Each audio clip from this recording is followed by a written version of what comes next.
ప్రతిరోజు సామెతలలో ఫిబ్రవరి 14వ తారీఖు సామెతలు 14వ అధ్యాయంలో ఉన్న 35 వచనములు. జ్ఞానవంతురాలు తన ఇల్లు కట్టును, మూఢురాలు తన చేతులతో తన ఇల్లు ఊడబెరుకును. యథార్థముగా ప్రవర్తించువాడు యెహోవా యందు భయభక్తులు గలవాడు. కుటిల చిత్తుడు ఆయనను తిరస్కరించువాడు. మూఢుల నోట బెత్తము వంటి గర్వమున్నది. జ్ఞానుల పెదవులు వారిని కాపాడును. ఎద్దులు లేని చోట గాదెయందు ధాన్యముండదు. ఎద్దుల బలము చేత విస్తారము వచ్చుబడి కలుగును. నమ్మకమైన సాక్షి అబద్ధమాడడు. కూట సాక్షికి అబద్ధములు ప్రియములు.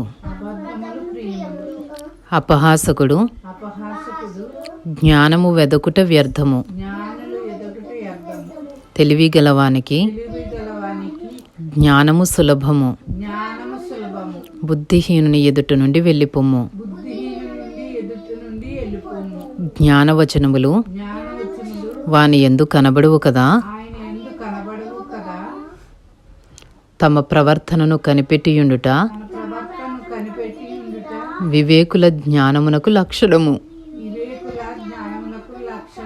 మోసకృత్యములే బుద్ధిహీనులు కనుపరచు మూఢత.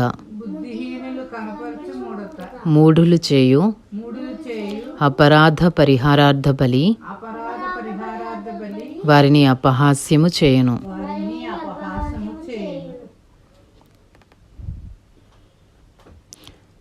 యథార్థవంతులు ఒకరి యందు ఒకరు దయచూపుదురు. ఎవని దుఃఖము వాని హృదయమునకే తెలియను. ఒకని సంతోషములో అన్యుడు పాలివాడు కానేరడు. భక్తిహీనుల ఇల్లు నిర్మూలమగును. యథార్థవంతుల గుడారము వర్ధిల్లును. ఒకని ఎదుట సరి అయినదిగా కనబడు మార్గము కలదు అయితే తుదకు అది మరణమునకు త్రోవ తీయును. ఒకడు నవ్వుచుండినను హృదయమున దుఃఖముండవచ్చును. సంతోషము తుదకు వ్యసనమగును. భక్తి విడిచిన వాని మార్గములు వానికే వెక్కసమగును. మంచివాని స్వభావము వానికే సంతోషమిచ్చును. జ్ఞానము లేనివాడు ప్రతి మాట నమ్మును. వివేకి అయినవాడు తన నడతలను బాగుగా కనిపెట్టును. జ్ఞానము గలవాడు భయపడి కీడు నుండి తొలగును. బుద్ధిహీనుడు విర్రవీగి నిర్భయముగా తిరుగును. త్వరగా కోపపడువాడు మూఢత్వము చూపును. దుర్యోచనలు గలవాడు ద్వేషింపబడును. జ్ఞానము లేని వారికి మూఢత్వమే స్వాస్యము. వివేకులు జ్ఞానమును కిరీటముగా ధరించుకొందురు. చెడ్డవారు మంచివారి ఎదుటను భక్తిహీనులు నీతిమంతుల తలుపునొద్దను వంగుదురు.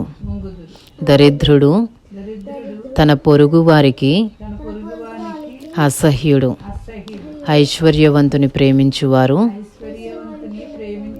అనేకులు. తన పొరుగువాని తిరస్కరించువాడు పాపము చేయువాడు. బీదలను కటాక్షించువాడు ధన్యుడు. కటాక్షించువాడు ధన్యుడు. ధన్యుడు. కీడు కల్పించువారు కీడు కల్పించువారు తప్పిపోవుదురు. తప్పిపోవుదు. మేలు కల్పించువారు మేలు కల్పించువారు కృపాసత్యములను నొందుదురు. కృపాసత్యములను ఉండును. ఏ కష్టము చేసినను ఏ కష్టము చేసినను లాభమే కలుగును. లాభమే కలుగును. వట్టి మాటలు ఒట్టి మాటలు లేమిడికి కారణములు. లేమినికి కారణము. జ్ఞానుల ఐశ్వర్యము జ్ఞానుల ఐశ్వర్యము వారికి భూషణము.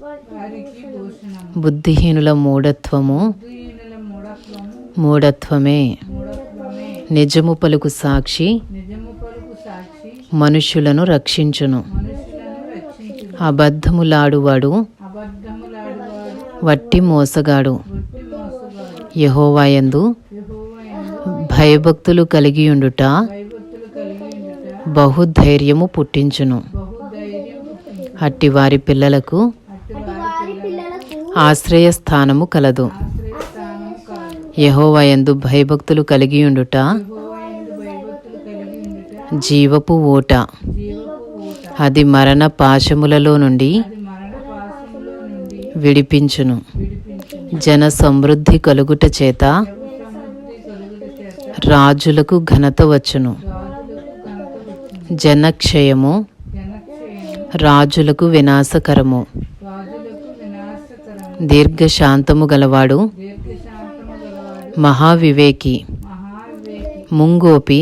ముక్కోపి మూఢత్వమును మూఢత్వము బహుమానముగా పొందును. బహుమానముగా పొందును. సాత్వికమైన మనస్సు సాత్వికమైన మనసు శరీరమునకు జీవము. శరీరమునకు జీవము. మత్సరము అక్షరము ఎముకలకు కుళ్ళు. ఎముకలకు కొమ్ము. దరిద్రుని బాధించువాడు దరిద్రుని బాధించువాడు వాని సృష్టికర్తను నిందించువాడు. వాని సృష్టికర్తను నిందించువాడు. బేదను కనికరించువాడు వేదను కనికరించువాడు ఆయనను ఘనపరచువాడు. ఆయనను గణపరచువాడు. అపాయము రాగా అపాయం రాగా భక్తిహీనుడు నశించును. భక్తిహీనుడు నశించు. మరణకాలమందు మరణకాలమందు నీతిమంతునికి ఆశ్రయము కలదు. ధనవంతునికి ఆశ్రయం కలదు. తెలివి గలవాని హృదయమందు గలవాని హృదయం జ్ఞానము జ్ఞానము సుఖ నివాసము చేయును. సుఖ నివాసము చేయును. బుద్ధిహీనుల అంతరంగములో బుద్ధిహీనుల అంతరంగములో ఉన్నది బయలుపడును. ఉన్నది బయలుపడును. నీతి జనములు నీతి జనములు ఘనతకెక్కుటకు కారణము. ఘనతకెక్కుటకు కారణం. పాపము పాపము ప్రజలకు అవమానము తెచ్చును. ప్రజలకు అవమానం తెచ్చును. బుద్ధిగల సేవకుడు బుద్ధిగల సేవకుడు రాజులకిష్టుడు. రాజులకిష్టుడు. అవమానకరముగా నడుచువాని మీద అవమానకరముగా నడుచుకుని వారి మీద రాజు కోపించును. రాజు కోపించును. ఇంతటితో సామెతలు 14వ అధ్యాయంలో ఉన్న 35 వచనములు పూర్తి చేయబడినవి.